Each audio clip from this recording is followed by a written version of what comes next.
Okay, welcome back. Happy New Year, everybody. This is our first Facebook Live of 2021. I'm so excited that you're back joining us. As you know, every Friday at noon, right here, we're going to do a Facebook Live. It's going to be great. There's going to be lots of great topics that are going to be coming up this year. I've got an incredible lineup for you. I'm going to be bringing in so many incredible guests that have such a great amount of information to give to you guys about all the things that you need to be thinking about before you get divorced, while you're going through a divorce, and even after. We're going to be tackling your finances, we're going to be tackling your kids, we're going to be tackling your freedom, we're going to be tackling your sanity and your body and your mind. We're going to be doing everything. So be sure you come back here every Friday at noon Eastern for great information. And if you miss any of our Facebook Lives, don't fret, because they are put on YouTube. So go to our YouTube channel and subscribe so that if you do miss a Facebook Live, you at least know when it's uploaded to YouTube so you can go there and watch it. Okay? So my name is John Knocklinger. I am the founder and head coach of Divorce Shield. We are a company that's devoted to helping men prepare and plan for divorce so that they can get a better outcome. Put another way, we help men get divorced without getting screwed, which of course is the name of this program, the Get Divorced Without Getting Screwed podcast. So today what I want to talk to you about is, how do you know when divorce is coming? And the reason why I want to talk to you about this is quite simple. You cannot plan and prepare for divorce if you don't know a divorce is coming, right? You got to know that the divorce is coming, or you can't prepare for the divorce. You can't plan for the divorce. You can't do things to ensure you protect your finances, protect your children, protect your freedom, and protect your sanity. The 4 pillars of planning and preparing for divorce. So we really want to get into, what are the signs? What are the signs that your marriage is in trouble? Now, you may think that you need to definitively make a decision that I am going to get divorced before you actually start planning. That is wrong. In fact, sometimes if you wait too long, you don't have time to plan and prepare for divorce. So sometimes if you think it's coming and you think there's a possibility it's coming, that's exactly the time that you should start planning and preparing for divorce, at least doing some things, so that you're not caught flat-footed, which is really my concern. So let's talk about some of the things that you should be looking out for, because there's 2 ways this can go, right? Your spouse could be the one that is wanting the divorce, and you could just be totally oblivious to it. Your head could be in the sand, and then all of a sudden, there's the divorce coming, and you're thinking to yourself, well, how did this happen? So let's just talk briefly about some of the things you can be on the lookout for to know that you've got a problem. And obviously, when you want a divorce, it works, exactly the opposite with you. First thing is, do you and your spouse just fight about everything now? No matter how small, how big, you're always fighting. Every discussion, does it turn into a fight? Does someone always have to win?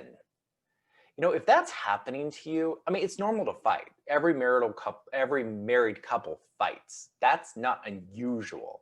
What's unusual is the fact that you and your spouse fight all the time, in front of the kids, not in front of the kids. And it's a no-win scenario. The 2 of you are thinking, oh, well, I have to win this conversation. I've got to get the last word in edgewise. If that's you and your spouse, you guys have serious problems. And if you're not heading for a divorce, you should be heading for a marriage therapist. But it's definitely a sign, particularly if your spouse is picking fights with you all the time. That's a sign that they're being passive. They're trying to push you away. So just keep that all in mind. Secondly, does your spouse always bring up past events to hurt you, okay? If that's all that's happening is just unearthing things that have already been discussed that you thought were already resolved, that's a big problem. Because again, that is your spouse trying to find ways to push you away. Sometimes people don't want to be the one to say, I want a divorce. Sometimes they want the other person just to feel so miserable that they're the ones that are going to start the process. So that is something you need to be on the lookout for. If your spouse is always bringing up the past, that's a problem. I mean, I see this happen sometimes where one of the people in a marriage commits adultery, which is usually, pretty serious. But even though they commit adultery, sometimes that's forgiven. But is it really? If that's something that continuously is brought up, that's a sign that someone can't let it go. And maybe they shouldn't let it go. I'm not saying adultery is excusable. I'm just saying that if it's constantly being brought back up, maybe there's a problem there. Maybe there's a reason why it keeps getting brought back up. That person maybe just doesn't want to, stay married. Next is, do you feel like you and your spouse no longer have mutual respect for one another? And that could be anything from, you don't look to them for advice on things. It could be that you just roll your eyes when they give opinions and that when they talk because you just don't really care. It could be any number of things. But if you don't respect your spouse anymore, if you don't have any respect for that person that you once loved, and that, for most people, they're married not only to someone that they're romantically and sexually attracted to, but also somebody that's their best friend. So, if you've lost respect for your spouse, that is a key. That is a big key that you've got a serious problem. Next is your spouse actually supporting your long-term growth? There's a lot of coaches out there will tell you that you don't change people around you. You change, and then people around you either change or you need to get rid of them. So you can't force people around you to change. You can only do yourself. So if you decide you're going to change, you're just going to open a new business, you're going to change careers, and your spouse is totally unsupportive, and even worse, tries everything to talk you out of what you really want out of life, that's a big problem. Where's that going to go? One of two ways, right? It's either you're not going to do what you really want to do, and then all of a sudden there's going to be animosity, constant animosity, or you're going to go ahead and go forward anyway, and your spouse is just going to be pissed off. So you need to be thinking about, do you and your spouse support each other's goals? Obviously, you should talk about them, but you also should support what you both want out of life. Now, let's go on to the next thing, which is, have you gotten to a point where you and your spouse are no longer of the same mindset when it comes to morals, ethics, or lifestyle? Because, I would assume most people only get married when they find somebody that's in tune with those things, that has the same ethics, that wants the same kind of life, that has the same morals. If all of a sudden you and your spouse are totally different on those sorts of things, it's really a sign that you've grown apart. And when you grow apart, you can't be in a marital partnership anymore. It requires you and your spouse to be on the same page on a lot of things. If you have kids, it's even worse, right? Because you need to make sure that your kids are being brought up with the morals and the ethics and the lifestyle that you and your spouse hopefully are on the same page of. Otherwise, what are you going to do? You're going to fight about all sorts of things. Now, those are very broad terms, and we could talk about them for a long time. But if you've got a divergence, a significant divergence, that's a sign that divorce might be on the horizon. Now, going back to fighting, have you and your spouse lost the ability to compromise on things? I talked about it a minute ago, that the zero-sum game, you always have to win. You always have to have the last word in edgewise. Well, if you also don't know how to compromise anymore, you don't know how to figure out that, okay, it's okay that, my wife wants to paint that room that color. I'm not going to fight her on it tooth and nail. Or you guys decide, it could be little things like we're going to go to dinner tonight, or bigger things like where you're going to go on vacation, what kind of car you're going to buy. If you can't compromise with your spouse anymore, where is your relationship going? Where is it going? If you can't actually decide that there's certain things that are less important to you and that you can compromise and let your spouse have some things that he or she wants, where's your marriage going? Seriously, where's it going? I mean, good Lord, it's hard to even have a friendship, let alone a marriage, if there's no compromise, if there's no ability to see someone else's perspective, if there's no ability to understand where someone else is coming from. And obviously, the longer you're married, the more problematic it is that you've lost the ability to compromise. The next thing is, do you guys just have sexual incompatibility right now? Are you just not attracted to each other anymore?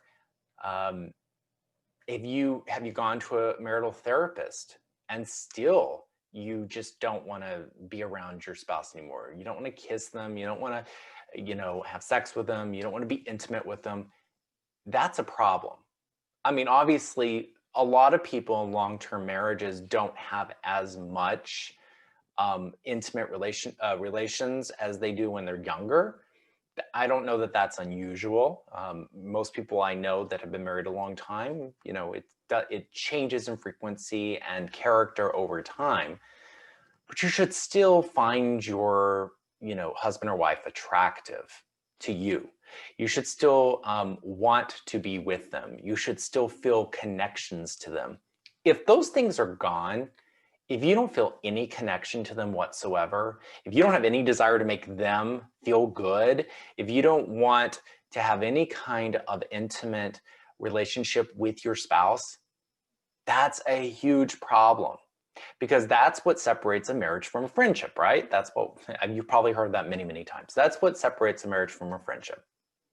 So as we go through these things and you start to see that there are definite signs you can look out for, and there's probably hundreds more, I just sort of pinpointed a couple, you start to see that there are definite things that you can sort of point to and say, there's a problem. I might be on the verge of a divorce. Some people think it's just something obvious, like, oh, my spouse is attracted to somebody else. But you know why they're attracted to somebody else? Because there's issues in the things I just laid out. You and your spouse aren't getting along anymore. You've got different goals out of life. You've got your morals and ethics and lifestyle have diverged. You're not sexually attracted to each other anymore. That's what usually causes somebody to go find somebody outside the relationship, because they're missing something in the relationship. Again, not excusing adultery. But, this is where we're going here, is that you've got to be paying attention to what's going on in your life. So many men don't pay attention. I can't tell you how many men have told me that they didn't even realize their wife was unhappy. They didn't even realize a divorce was coming. Let me tell you something. A lot of times, even your children know that your marriage isn't good. The younger kids may not be able to articulate what it is, but certainly like teenagers, it can definitely do that.